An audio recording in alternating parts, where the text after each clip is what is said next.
খুলনা শিপইয়ার্ডে নৌযান বিক্রিতে অনিয়মের অভিযোগে ৫ জনের বিরুদ্ধে মামলা করেছে দুর্নীতি দমন কমিশন দুদক।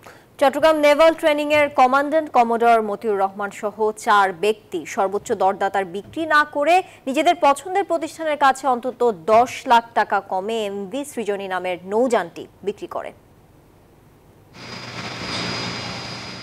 সর্বোচ্চ দরদাতাকে পাশ কাটিয়ে এমভি সৃজন নামের নৌযানটি কম দামে বিক্রি করে খুলনা শিপইয়ার্ড। এতে রাষ্ট্রের অন্তত ১০ লাখ টাকা ক্ষতি হয়। এ ঘটনায় ৪ কর্মকর্তা ও ১ ঠিকাদারের বিরুদ্ধে ক্ষমতার অপব্যবহার ও অনিয়মের অভিযোগ এনে মামলা দায়ের করে দুদক। সর্বোচ্চ দরদাতা যিনি ছিলেন তার দামের থেকে নেগোশিয়েট করে কম দামে তাকে দেওয়া হয়েছে। সেখানে তো ওই মাঝখানে ১০ থেকে ১১ লাখ টাকা এটা হয়তো ওনারা পরস্পর যোগসাজশে আত্মসাৎ করেছে মনে হয়, এই দাবি মামলাটা করেছে। নতুন এক্সপেল এর নতুন ফর্মুলা আরপিএম এর ডুয়েল অ্যাকশন, ঘরের মশা বাঁচবে না, বাইরের মশা আসবে না।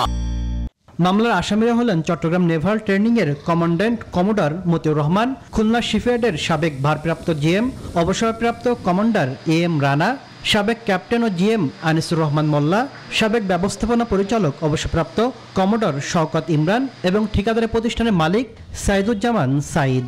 যে টাকার অঙ্কটা খুব ফোকাস না, বাট যারা আসামি হয়েছেন এরা কিন্তু সব গুরুত্বপূর্ণ ব্যক্তিবর্গ।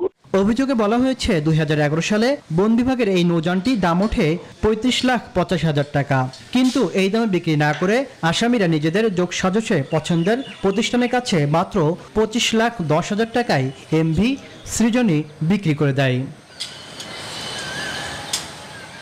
তাসলিম তৌহিদ, নিউজ 24, ঢাকা।